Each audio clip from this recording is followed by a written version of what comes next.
میں ایک دفعہ دوستوں سے کہہ رہا تھا اگر کوئی عالم دین پیر ہو تو اس کی کرامتیں تھوڑی ہوتی ہیں، بلکہ بعض اوقات ہوتی نہیں۔ عالم کوئی ہو نا، پیری مریدی کر رہا ہو، تو ان کے ہاں آپ کو کم ملے گا کرامتیں سنائی جا رہی ہیں، یہ کر دیا وہ کر دیا، وہ نہیں ملتا۔ اور جاہل آدمی ہو نا کوئی پیر اللہ، تو کرامتیں زیادہ ہوتی ہیں۔ کیوں؟ کہ جہاں علم ہوتا ہے نا وہاں سنجیدگی بھی ہوتی ہے، اور جہاں علم نہیں نہ ہوتا وہاں سارا کچھ چل جاتا ہے۔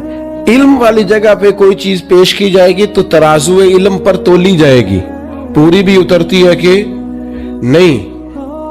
تو اگر وہاں علم نہیں ہوگا تو پھر ترازو بھی، وہ بعض اوقات مربتاً بھی کچھ لوگوں کی باتیں سننی پڑتی ہیں۔ ایک دوست میرے پاس آیا کرتے تھے، کسی پیر صاحب کے مرید تھے، تو تقریباً روزانہ ہی ان کے پاس 2-3 نئی کرامتیں ہوتی تھی۔ حالانکہ جڑے محرم راز حقیقت دے ہوتے راز حقیقت کھول دے ہی نہیں۔ جڑے محرم راز حقیقت دے حقیقت کھول دے نہیں ہے، جنہ ویکھیا نہیں وہ کرن گلاں، جنہ ویکھ لیا وہ تے بول دے ہی نہیں، وہ تو بات ہی نہیں کرتے بھائی، وہ کہاں وہ بات کریں گے۔ تو وہ اکثر 3-4 کرامتیں روز سنا دیتے۔ کچھ وقت اب کچھ چیزوں پہ میں تنبیہ بھی کرتا کہ یہ اس طرح نہیں ہے، لیکن بہرحال بعض اوقات مروتاً بھی کچھ چیزیں سننی پڑتی ہیں، پیار سے سمجھاتے بھی لیکن وہ سن لیتے۔ کچھ عرصے کے بعد ایک دن مجھ سے وہ مسئلہ پوچھنے آئے، کہنے لگے کہ وہ اس طرح بھائی نے طلاق دے دی ہے تو اس میں کوئی مسئلہ بتائیں۔ تو میں انہوں کیا پیرانوں پوچھ جنہیں دیا 2-3-4 کرامتیں روز تو سناتا ہے، ان سے پوچھو مسئلہ بھی۔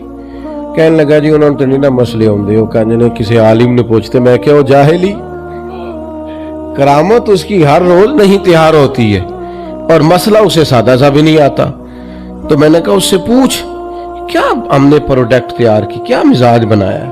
ویسے ہمیں سارا پتہ ہوتا ہے جوتے کہاں سے ٹھیک ملتے ہیں، پتہ ہوتا ہے کہ جناب سوٹ کہاں سے اچھا ملتا ہے، سلائی کون اچھی کرتا ہے، تو دین کون اچھا بتاتا ہے یہ بھی تو ہمیں پتہ ہونا چاہیے نا۔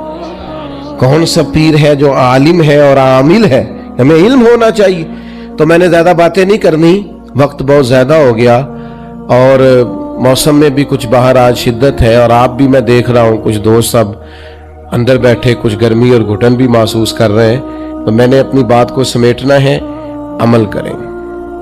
ایک تو قرآن و حدیث کو صحیح طور پر پڑھیں اور زندگی عمل والی بنائیں۔ جب کوئی بات رب رسول کی پہنچ جائے پھر وہ عمل کے لیے، اس پر پھر ہمیشہ بڑا مشکل کام ہوتا ہے اپنے ملازم کو بھی اسی طرح کا جوڑا پہنانا جس طرح کا بندہ خود پہنتا ہے۔ لوگ جب پرانے کپڑے اتار کے کسی کو دیتے ہیں تو کہتے ہیں اجے نویں ہی نے، حالانکہ جو نویں ہی ہوندے تو دینے کوئی نہیں ساسو، ایسے ہی بول رہا ہے جان بوجھ کے۔ اور پھر ہمارے زمانے میں تو جس بیچارے کے پاس ڈرائیور رکھنے کے پیسے ہوتے ہیں اس کی یہ بھی خواہش ہوتی کہ میری گاڑی کا دروازہ بھی ڈرائیور ہی کھولے۔ حالانکہ اتنا بندے کو کمزور نہیں ہو جانا چاہیے، لیکن بس ذہن بن جاتا ہے نا۔ یہ بڑا مشکل مرحلہ ہے کہ آپ اپنے ملازم کو، اپنے خادم کو بھی اس لیول کا کھانا پینا پہننا دیں جو آپ پہنتے۔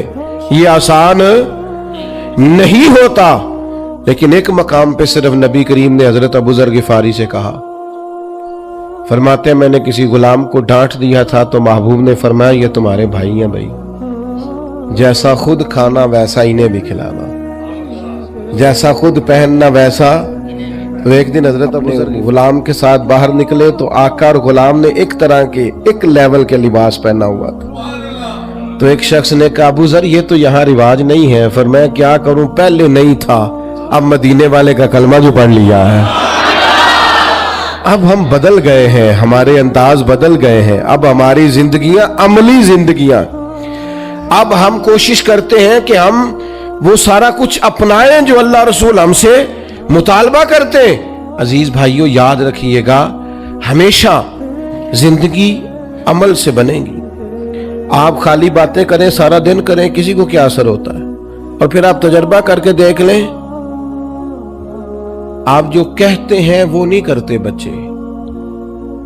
بچے وہ کرتے ہیں جو ہم